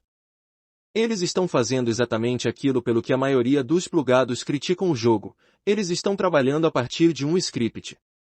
Eles gostam de apontar as falhas em aderir autonomamente a um roteiro com relação às técnicas de PUA, dizendo que você se torna um robô social, não você mesmo. Porém, de uma forma diametralmente oposta, o que você está fazendo agora, ou já fez como um CFP, são comportamentos igualmente roteirizados. A única diferença, e muito mais insidiosa, é que eles internalizaram esses scripts de CFP que a sociedade como um todo condicionou a eles como investimentos pessoais ao longo de sua vida. Depois de trocar sua mentalidade CFP por uma baseada em interesse próprio, o que acontece? Você provavelmente começou a ver resultados. Você consegue sair com mulheres cujo calibre anteriormente não estava disponível para você, e tudo o que foi necessário foi substituir seu comportamento e sua mentalidade por uma de preocupação e prioridade. Você pode se sentir um idiota, as pessoas podem dizer que você mudou, ou acusá-lo de se tornar amargo, ou dizer que você está sendo alguém que você não é, mas não se pode discutir com os resultados. Um dos maiores perigos do ideal do PUA é que ele não faz nada para resolver o problema raiz do CFPismo, por falta de um termo melhor. Os CFPS não querem deixar de ser CFPS. Em grande parte, eles só querem que sua mate, ou sua garota dos sonhos, fique com eles por um longo prazo, em seguida, retornar a um estado confortável de apenas serem eles mesmos. De acordo com o jogo, de Neil Strauss, até mesmo o padrinho do PUA, Mystery, com toda a sua habilidade PUA, se torna um idiota semi-suicida quando percebe que seus scripts PUA não servem para nada em um relacionamento de longo prazo com Katia, sua mate. O PUA mais notório da história moderna ainda era um CFP, porque ele não tinha matado essa mentalidade, a internalização do CFP, ele não tinha matado seu CFP interno. Outra ocorrência muito comum é o CFP reformado, que progride para se tornar mais experiente no jogo, e, como resultado, obtém sua garota dos sonhos, perdendo-a depois de voltar a uma moldura beta quando entra em um RLP com ela. Eu não sou um grande fã do fundador da PUA, Roger Fries, mas ele disse algo muito profundo uma vez. Ele disse que ensinar habilidades de PUA a esses idiotas é como dar dinamite a crianças. Isso é provavelmente mais verdadeiro do que ele percebeu, porque o potencial para o desastre é muito maior. A maioria dos caras quer aquela solução mágica, a fórmula infalível com a qual conquistarão a garota, mas isso não faz nada para prepará-los para o tão sonhado RLP pela qual sua natureza beta tem fantasiado há tanto tempo. Eles não se tornam homens, eles se tornam crianças com dinamite. Então, será que devíamos ficar realmente surpresos quando o cara que finalmente consegue a garota dos sonhos, como resultado da aprendizagem do jogo, se torna desanimado e suicida quando ele perde a melhor coisa que ele jamais terá quando ela o deixar? Ou ficamos chocados quando seu mate acaba sendo uma garota com transtorno de personalidade borderline e as ambições de sua vida se tornam uma espiral de morte porque ele não estava preparado para lidar com um RLP pós-jogo? O problema de apenas empregar habilidades de PUA para conseguir qualquer mulher é que às vezes isso faz com que você receba qualquer mulher. Não há processo de verificação, nem discernimento ensinado como parte da técnica. Os AFCS ficam tão impressionados com a sua nova confiança PUA e com conseguir mulheres mais e mais gostosas, com o novo interesse das mulheres que o puseram na friend zone, ou com conseguir qualquer mulher mesmo, que não tem motivação para pensar em com quem deveriam se envolver. Eles estão despreparados para mulheres emocionalmente manipuladoras e, particularmente, quando são mais atraentes do que qualquer coisa que já tiveram antes. Eles ficam obcecados. Eles previsivelmente adquirem uma IT, mas desenvolvem essa uma IT de forma tão extrema, que podem se tornar suicidas ao perceber que podem perder uma mulher que nunca antes conseguiram alcançar. Lembre-se disso. As habilidades de PUA são ferramentas valiosas, mas a adoção de uma mentalidade masculina positiva prepara você para mais. Um CFP precisa se divorciar de um esquema social e psicológico profundo. Ele precisa desaprender as autoilusões que uma vida inteira o condicionou a internalizar em sua personalidade. Dar a um CFP essas habilidades de jogo antes desta transição só irá condená-lo à decepção e ao desespero em um RLP. A lição mais importante é aprendida no descarte desse velho modo de pensar, enquanto entendemos as ferramentas e técnicas para aplicar sua nova mentalidade masculina confiante e positiva. Mate o beta. O leitor do blog Rational Mali, Paul, procurou minha orientação para o, provavelmente, mais solicitado conselho que recebo. Eu li todo o seu blog, e meu maior problema é, como matar o beta. Toda garota com quem eu transo, ou até mesmo saio, acabo desenvolvendo sentimentos. Mesmo que fosse só por uma noite, ou a garota estivesse traindo um namorado comigo. É como se eu não tivesse autocontrole, como se eu fosse uma garota que agoniza sobre cada cara com quem ela dorme. Eu sinceramente gostaria de ter uma resposta definitiva para o Paul. Se eu pudesse construir um programa passo a passo, um modelo universal, que todos os homens pudessem seguir para matar seu beta interno, eu seria rico além dos meus sonhos mais loucos. Assim, como eu disse sobre o Buda Alpha, Corey Worthington, se eu pudesse encontrar uma maneira de engarrafar a essência do Alpha, eu não precisaria fazer mais nada durante toda a minha vida. A verdade real é que não há uma resposta simples para isso, porque as condições de cada homem são exclusivas para ele. Com certeza existem raízes comuns para seus problemas, e mentalidades comuns que se formam como resultado da tentativa de formular estratégias sexuais que funcionem, jogo beta, dentro da matriz feminina, mas desfazer esse esquema mental e refazer uma estratégia sexual funcional melhor é um processo único para o indivíduo. Sinto que esta é a principal razão pela qual o jogo não é levado tão a sério quanto deveria ser. É muito trabalhoso fazer sua própria autoanálise e depois criar uma estratégia para se refazer. Uma das razões pelas quais os gurus do Pua e os semideuses do jogo da última década parecem tão fajutos, como vendedores de placebo, é porque eles não levam em conta o grau de personalização necessário para realmente matar o beta interno que os caras eventualmente têm que enfrentar.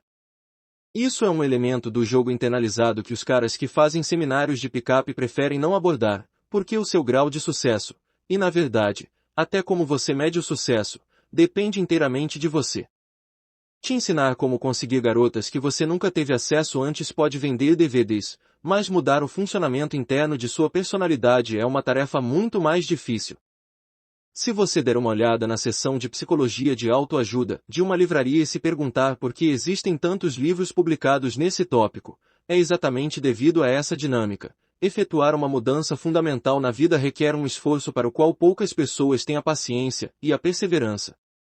Então, com tudo isso em mente, deixe-me dizer agora, eu não tenho um mapa para você, qualquer um dizendo que eles têm, está querendo te vender algo. No entanto, vou tentar apontar você na direção certa.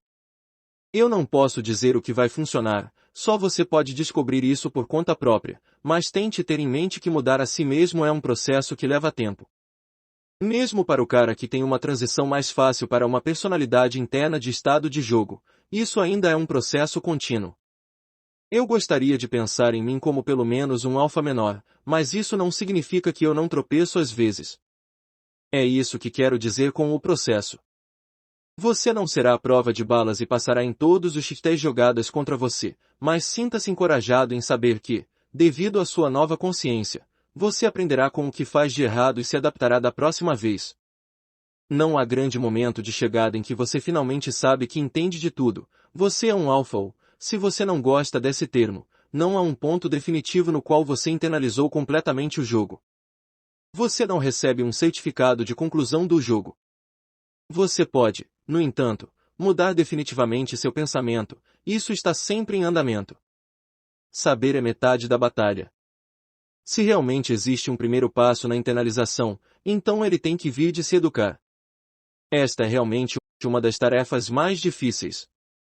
Se você for um leitor do meu blog, ou estiver pelo menos perifericamente ciente do jogo como um conceito, isso parecerá bastante óbvio, mas lembre-se de que há um mundo inteiro de homens que ainda estão conectados, ainda trancados em um modo de pensar que tem sido prescrito para eles pela feminização desde antes de nascerem.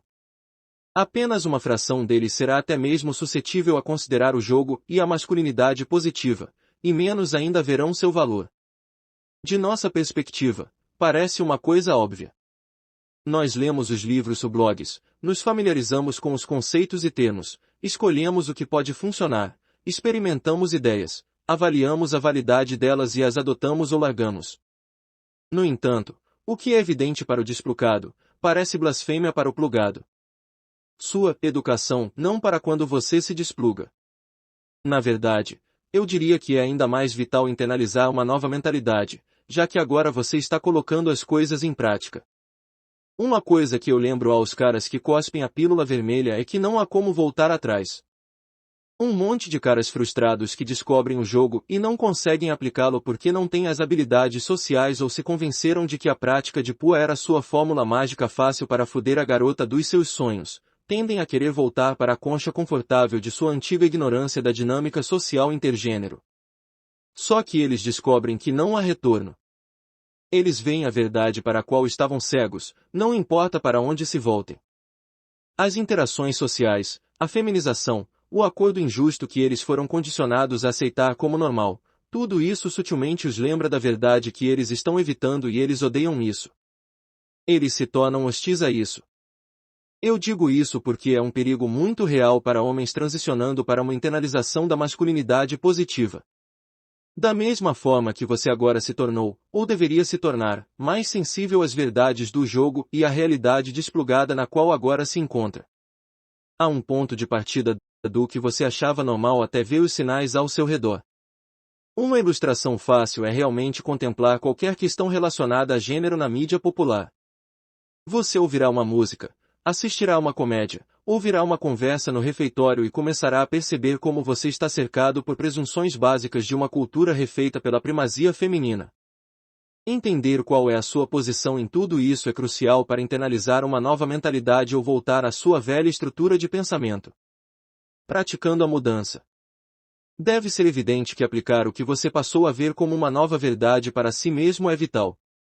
Você precisa sair da internet e testar as teorias que você aprende aqui e em outros lugares.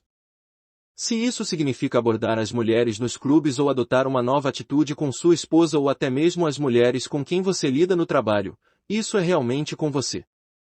A parte mais difícil de praticar a mudança é o choque inicial de ter as pessoas que o conhecem questionarem a validade do novo você. Se você fosse se mudar para uma nova cidade, mudar completamente o seu círculo social e desempenhar o papel de um babaca, ninguém se importaria. No entanto, faça uma mudança radical na sua personalidade com aqueles que o conhecem há anos e você será um poser que está tentando ser algo que ele não é. Os seres humanos precisam de previsibilidade, isso lhes dá uma sensação de controle sobre os outros. Quando você se altera, ou altera sua personalidade por uma força externa, isso é uma ameaça a essa previsibilidade, de modo que o contra-ataque lógico é que os outros tentem te colocar de volta em seu lugar. Envergonhar vem como uma tática natural para as mulheres, mas o motivo é sempre levá-lo de volta à moldura delas.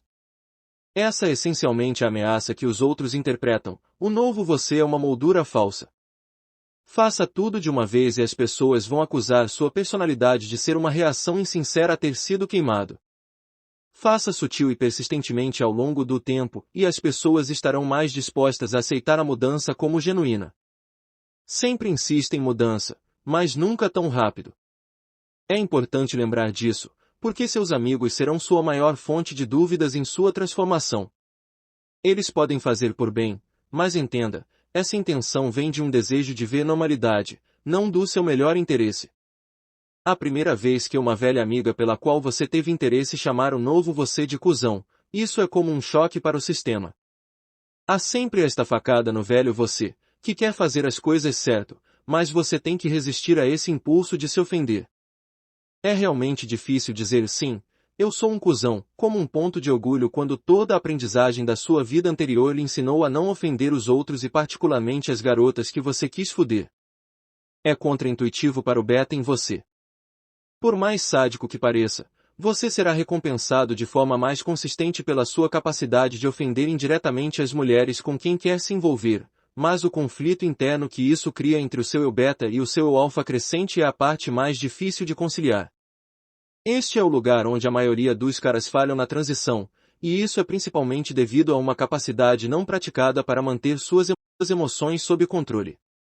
Estética versus robôs sociais.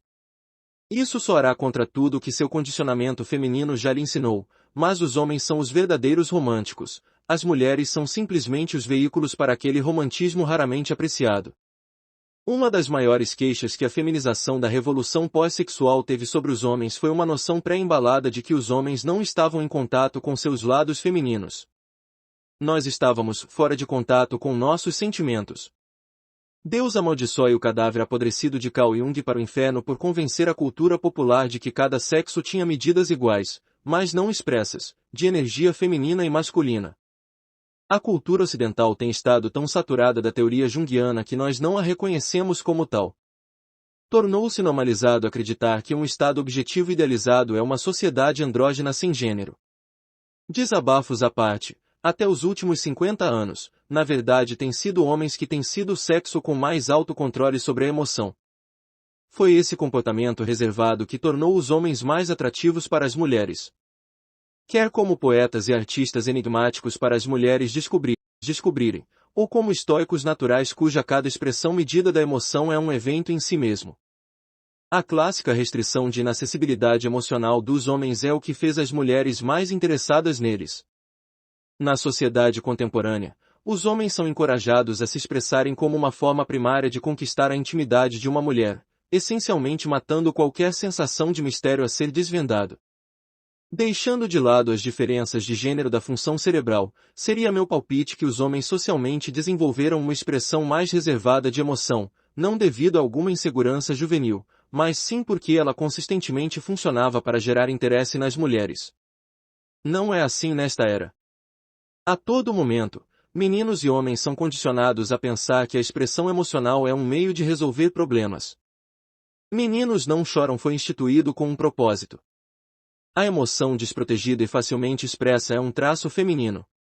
Não é que os homens devam se tornar robôs sociais, inexpressivos para todas as emoções, exceto a mais intensa, é só que se tornou normalizado baratear essa expressão pelo uso excessivo. A exibição das emoções de um homem devem ser presentes divinos raramente distribuídos para mulheres que geralmente não têm uma apreciação verdadeira da forma como isso se dá atualmente. Desaprenda o que você aprendeu. É muito difícil para um homem beta, condicionado por tanto tempo a estar emocionalmente disponível, desligar essas emoções. A boa notícia é que eu não estou sugerindo que você o faça. O que estou sugerindo é que você desaprenda suas razões para desenvolver sentimentos emocionais tão facilmente. É fácil se tornar emocionalmente frio como resultado de ser queimado, mas é algo muito mais complicado sufocar essa emoção quando você está realmente se sentindo bem. Nossas emoções nos fazem humanos e bondosos. É importante aceitar isso como essencial para a experiência humana, mas é igualmente importante ver com que facilidade isso é usado contra você. Você precisa desaprender as razões pelas quais você se torna emotivo facilmente. Talvez sejam problemas de abandono, talvez seja um condicionamento mais deliberado em sua educação, mas a primeira parte para controlá-lo é reconhecê-lo. Lembre-se no ensino médio, na aula de direção, quando você foi ensinado a virar contra uma derrapagem ao invés de se virar com a derrapagem. Quando estamos dirigindo e nos encontramos em uma derrapagem, nosso impulso natural é pisar nos freios ou, pior ainda, virar com a derrapagem. Tudo em nosso instinto de autopreservação nos diz para fazer isso, mas tudo o que isso faz é agravar uma situação já precária. No entanto, quando somos ensinados e praticamos o suficiente, não pisar nos freios e não girar com a derrapagem, mas contra ela faz disso a nossa reação padrão, e descobrimos que o carro se endireita sozinho. Nós evitamos o desastre, e continuamos em segurança na estrada. Você tem que desaprender os velhos comportamentos e condicionar novos comportamentos para corrigir seu curso. Isso requer prática e repetição, mesmo diante de condições que, impulsivamente, você acha que precisariam de outro tipo de reação.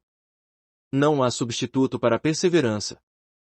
Mudar de ideia sobre você é o primeiro passo. Este é realmente o passo mais difícil para os caras, porque a maioria não quer acreditar que precisa internalizar uma nova maneira de pensar sobre si mesmo. A letargia, em sua maior parte, pode ser a principal razão pela qual a maioria dos caras não quer mudar. É muito mais fácil criar racionalizações para si mesmo sobre por que eles são felizes em sua condição atual do que confrontar criticamente e iniciar uma mudança real. Infelizmente, eu não posso te dar um programa padronizado para ajudá-lo magicamente a se transformar no homem que você espera ser. Só você pode determinar esse rumo, mas eu direi isso: o homem que você deseja se tornar requer que você haja. As metas para sua própria satisfação sempre se afastarão de você, e isso é bom. É isso que nos inspira a crescer e amadurecer, e desenvolver uma capacidade de superar desafios. No entanto, tudo isso requer ação de sua parte.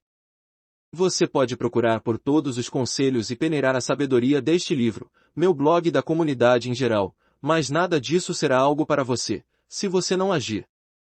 Não consigo sequer começar a me lembrar de todas as vezes em que aconselhei jovens, dando-lhes todo tipo de conselhos e encorajando-os a colocá-los em prática, apenas para que eles constantemente se queixassem de que não conseguem encontrar a motivação. Na maioria das vezes é preciso alguma experiência traumática ou eles precisam ser reduzidos a não ter mais nada a perder antes que eles realmente tenham um fogo aceso sob suas bundas para se tornarem mais do que são. Eu não me considero um palestrante motivacional, mas em algum momento você tem que atravessar o abismo e mudar de ideia sobre si mesmo. Você deve matar o seu eu beta, para se tornar algo mais. Você só receberá o que recebe se continuar fazendo o que faz. Apreciação.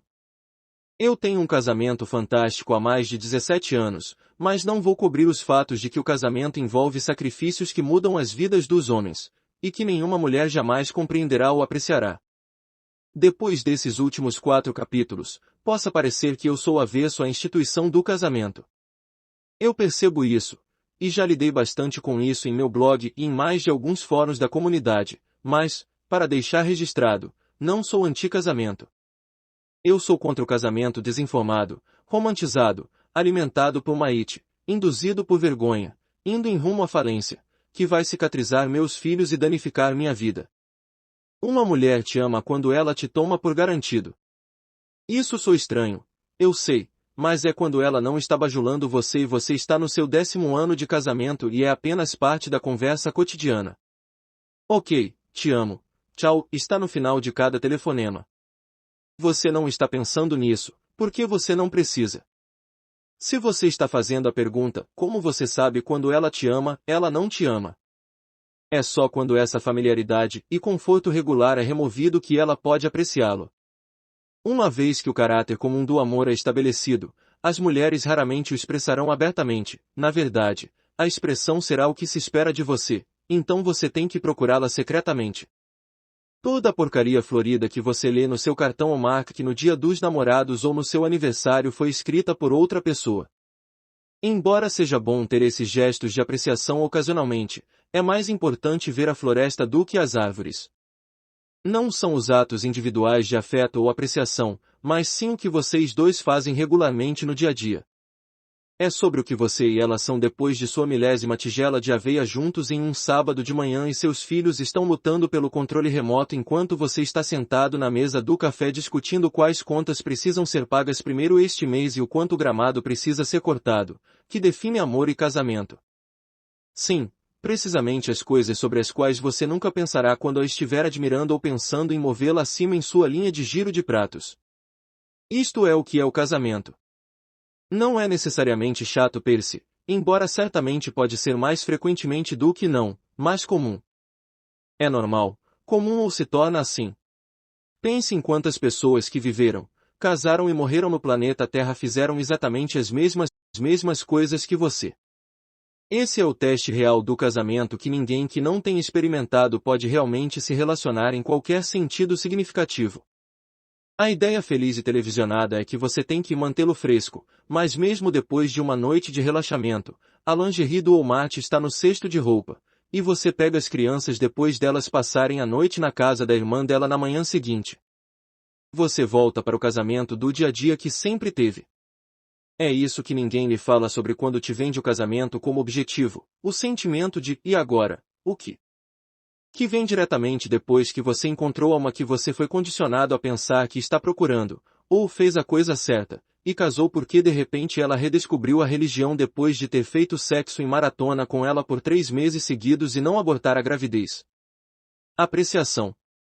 Eu acho que o que a maioria dos homens enganam a si mesmos é que, em última análise, eles serão apreciados pelas mulheres por seus sacrifícios. Aprenda isso agora, você não vai. Você não pode ser porque as mulheres fundamentalmente não têm a capacidade a capacidade de realizar plenamente, muito menos apreciar os sacrifícios que um homem faz para facilitar sua realidade. Até mesmo a mulher mais esclarecida e apreciativa que você conhece ainda opera em uma realidade centrada no feminino. Homens fazendo os sacrifícios pessoais necessários para honrá-la, respeitá-la e amá-la são comuns. Você deveria fazer essas coisas. Você sacrificou suas ambições e potencial para proporcionar-lhe uma vida melhor. Você deveria. Você resistiu à tentação e não traiu sua esposa com a secretária gostosa que estava pronta para foder. Você deveria. Suas responsabilidades em manter um casamento, uma casa, sua família, etc., são comuns, elas são esperadas. Essas coisas só são apreciadas em sua ausência, em sua falta e em sua falha. Essa é a totalidade da realidade centrada no feminino. Os homens existem apenas para facilitar a realidade feminina, e qualquer homem que contesta isso, ou mesmo analisa seus aspectos, não é, por definição, um homem. Apenas isso. Até mesmo o mais independente entre os homens, ainda está em dívida com o imperativo feminino, na medida em que ele é definido apenas como um rebelde, porque ele não cumpre as práticas comuns de homens, em uma realidade definida pelo feminino. Ironicamente, é apenas esse rebelde que é apreciado pelo feminino acima daqueles homens que iriam cumpri-lo, ou mesmo promovê-lo, como uma questão natural. O conceito de apreciação se encaixa em muitos outros aspectos das relações intergênero, por isso tente ter isso em mente enquanto continua a ler. Por exemplo, suponha por um momento que um homem de 40 anos com as opções para buscar mulheres mais jovens, faz a coisa certa, e procura um relacionamento com uma mulher da sua idade. Ele seria apreciado por essencialmente dar a uma mulher de idade uma nova esperança na vida, ou isso seria visto como ele fazendo o que se espera dele.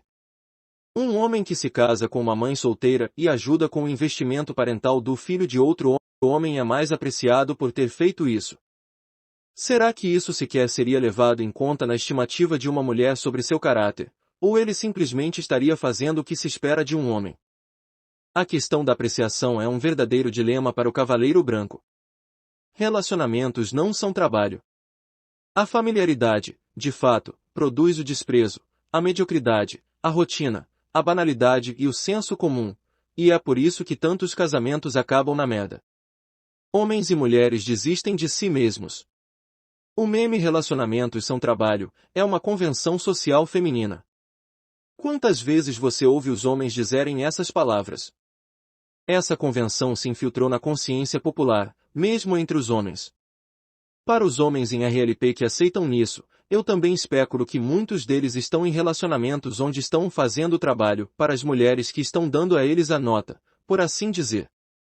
E dos homens solteiros que acreditam nesta mitologia, cada um teve que ser condicionado por mulheres a acreditar que este é o caso em RLPS. Isso está enraizado na crença equivocada de que as ações e os sacrifícios dos homens podem ser apreciados pelas mulheres. Qual seria o melhor método para levar um homem a viver de acordo com as idealizações que uma mulher tem como sua companheira perfeita, por mais distorcido e complicado isso possa ter sido definido para ela? As mulheres adoram o cara quebrado. Ele seria um cara tão bom se apenas fizesse. Ou ela dirá, estou trabalhando nele. É quando o condicionamento passa de, estou trabalhando nele para estamos trabalhando em nosso relacionamento, que ele internalizou a moldura sob o controle dela. É daqui que a mitologia dos relacionamentos como trabalho é derivada. Quantas vezes é a mulher que precisa do trabalho no relacionamento? E se é ela, a terminologia do relacionamento e as associações mudam. Trabalho implica um homem que melhor adapte sua identidade ao relacionamento ideal dela, para melhor se adequar à realidade centrada no feminino. Que melhor maneira de iniciar isso do que condicioná-lo psicologicamente a querer incorporar o ideal dela, mesmo antes de conhecer uma mulher ou estar envolvido em um relacionamento? Assassinas de sonhos. As mulheres devem sempre ser um complemento à vida de um homem, nunca o foco dela. Quão comum é hoje em dia ser casado ou se casar antes de termos realizado nosso potencial? Apesar de todos os artigos que li, gemendo e chorando sobre a geração desatenta de homens, meninos grandes, que herdamos, isso está muito distante da realidade dos rapazes que eu aconselhei. Não, O que eles querem é apenas conhecimento de jogo suficiente para se conectar com a garota dos sonhos e relaxar em um feliz casulo beta de monogamia. Eles querem se comprometer. O seu condicionamento psicológico ao longo da vida torna o compromisso uma urgência. Nunca deixa de me surpreender quando eu falo com esses jovens adolescentes e jovens adultos e eles tentam me impressionar com sua independência feroz em todos os outros domínios de suas vidas, mas eles são os mesmos caras que estão tão prontos para limitar essa independência e ambição em troca de intimidade feminina confiável. Eles estão ansiosos demais para se prender nas algemas da monogamia, ao invés de se desenvolverem em homens de ambição e paixão com quem as mulheres naturalmente querem ser associadas. A verdade, porém, é que quanto mais você permanecer descompromissado, mais oportunidades estarão disponíveis para você. Foi declarado por homens mais sábios do que eu que mulheres são as que matam os sonhos, e enquanto eu concordo com isso, eu diria que isso é mais devido ao homem envolvido, e sua própria cumplicidade e apatia, do que um grande esquema de mulheres. Na verdade, é do interesse das mulheres que você não se comprometa com elas por vários motivos. Percebo o quanto isso é contraintuitivo, mas em seu ser tão prontamente disponível você diminui seu valor como uma mercadoria para elas. A escassez aumenta o valor e, particularmente, quando a razão dessa escassez é algo que serve ao interesse de outra pessoa, a dela, neste exemplo. O homem de 20 e poucos anos que persegue sua ambição de se tornar um advogado na faculdade de direito ou estagiário de pré-medicina passando longas horas no hospital com aspirações de se tornar médico é prejudicado e sobrecarregado com as complicações que a manutenção de um relacionamento monogâmico exige dele. Seu tempo e esforços precisam ser aplicados para alcançar seus objetivos e tornar-se um homem de valor ainda maior, não apenas em termos de sucesso financeiro, mas também por sua própria edificação e confiança. É desnecessário dizer que as restrições e obrigações que a manutenção de um relacionamento monogâmico exige, tanto de tempo quanto de investimento emocional, tornam muito mais difícil alcançar essas ambições. Eu costumo promover a ideia de que os homens devem ser sexualmente, emocionalmente e relacionalmente não exclusivos até os 30 anos, mas esta é uma sugestão mínima. Eu acho que 35 pode até servir melhor para os homens. A importância é que, enquanto um homem envelhece e amadurece em sua carreira, suas ambições e paixões, sua personalidade, sua capacidade de julgar melhor o caráter, sua compreensão geral de comportamento e motivações, etc., ele se torna mais valioso para as mulheres mais desejáveis, e, por conseguinte, goza de melhores oportunidades a este respeito. O valor sexual das mulheres diminui à medida que envelhecem, e é neste ponto que o jogo vira a favor do homem maduro. São os homens que percebem isso cedo e entendem que melhorar-se no agora vai render melhor no futuro, enquanto ainda desfruta, e aprende com, as oportunidades que surgem de ser não exclusivo e não comprometido que fazem dele um homem que as mulheres competir a longo prazo. Com 20 e poucos anos, você está no ápice do seu potencial em relação à direção que influenciará sua vida. Eu não vou fazer nenhum amigo apontando isso, mas o que irrita a maioria dos monogamistas em série é o arrependimento não dito de ter assumido as responsabilidades e a contabilidades que a monogamia exige antes que eles realmente entendessem, e muito menos realizassem o seu potencial pessoal. Se você é solteiro aos 35 anos com uma quantidade moderada de sucesso pessoal, você é invejado pelos outros homens, porque possui dois dos recursos mais valiosos que a maioria dos homens da sua idade ou mais velhos não tem: o tempo e a habilidade de manobrar. Eu te invejo. Você está livre das responsabilidades e a contabilidades que a maioria dos homens da sua idade em casamentos, RLPS, com filhos, ou se recuperando do divórcio devem enfrentar diariamente. Sem qualquer intenção, você está em uma posição na qual pode ir em qualquer direção, sem considerar o impacto de sua escolha para ninguém além de si mesmo. Muitos outros homens, no mais ideal dos RLPS, não têm esse luxo.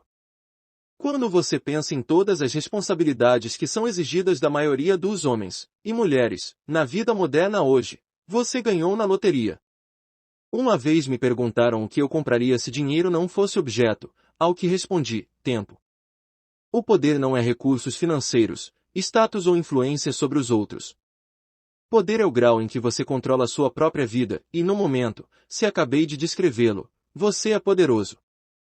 Confie em mim, Isso é tão bom quanto possível e só se torna melhor porque você tem idade suficiente para entender e apreciar o que realmente está acontecendo aqui. As mulheres são bens danificados, para você agora. E daí? Você tem a liberdade de experimentar de maneira tão indiscriminada quanto você escolher. Não consegue encontrar um bom RLP. Por que você iria querer? Deixe ela te encontrar. Você tem medo de que acabe velho e solitário.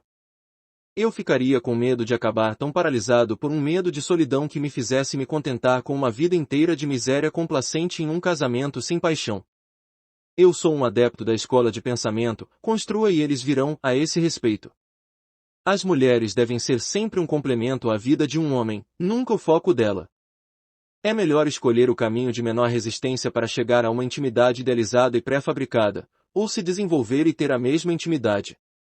É verdade que ambas as instâncias colocam as mulheres como foco da vida de um homem, e essa é uma posição que a maioria das mulheres vai achar cativante no começo, mas sufocante no final. As mulheres querem querer seus homens. As mulheres querem um homem que outros homens querem ser, e outras mulheres querem foder. Ela não quer um escravo de sua intimidade, já que isso a coloca no papel masculino. Em vez disso, ela quer um homem maduro e decisivo que tenha confiança para afastá-la, dizer-lhe não, em favor de sua ambição e paixões, pois isso serve a dois propósitos.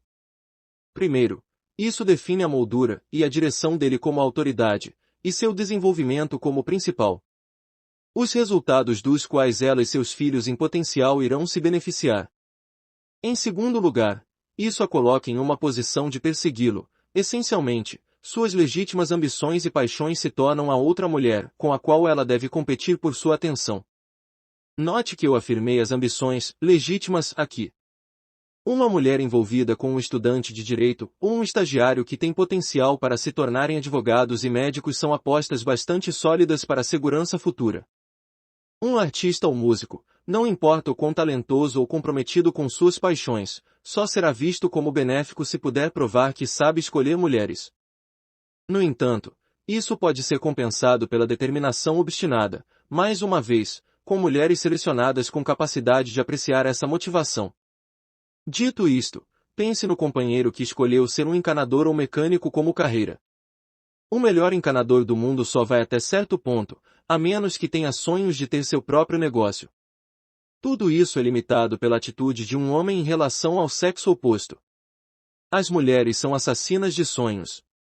Não porque elas têm uma agenda para isso, mas porque os homens de bom grado sacrificam suas ambições por um suprimento constante de buceta e as responsabilidades que as mulheres atribuem a isso. Então, sim, é melhor se desenvolver do que seguir o caminho da menor resistência. Isso não quer dizer que você não vá transar até que saia da faculdade aos 30 anos e tenha sua carreira em ordem. É dizer que não considere a monogamia até que você esteja maduro o suficiente para entender seus efeitos limitantes e tenha alcançado um grau de sucesso para sua própria satisfação de acordo com suas ambições e paixões. É também dizer que as mulheres devem complementar e apoiar seus planos para a sua própria vida. Nosso grande perigo nesta vida não é que miremos muito alto e fracassemos, mas que miremos baixo demais e tenhamos sucesso. Ter um visual. Uma das coisas mais difíceis de explicar para um cara recém-desplugado é sua tendência ao pensamento absoluto. Você não pode culpar um cara que está desesperado por intimidade há tanto tempo por querer seguir algum programa prescrito que só resolverá seu problema mais imediato.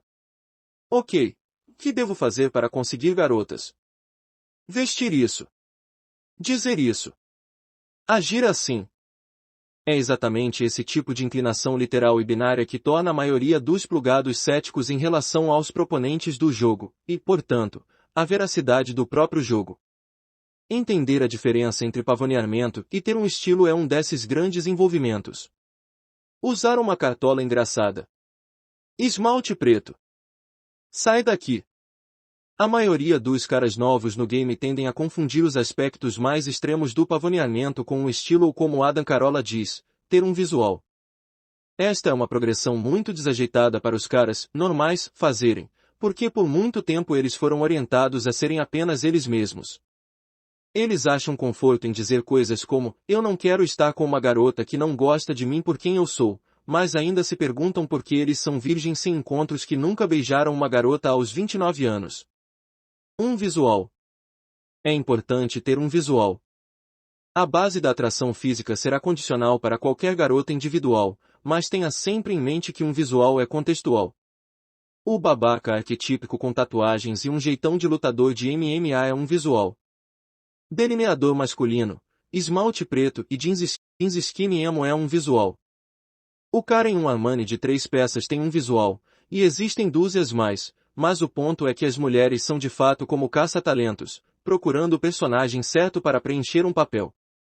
Mas, o aspecto, realmente implica em qualquer visual.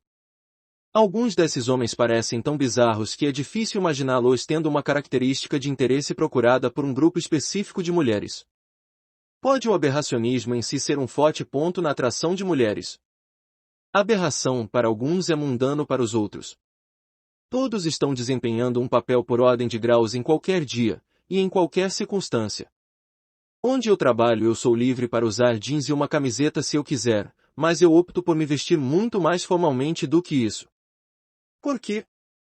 Porque isso gera um certo respeito, mesmo que não seja necessariamente legítimo. Quando estou em um clube, digamos, fazendo um novo lançamento de produto, minha personalidade e minha vestimenta mudam para combinar com o ambiente.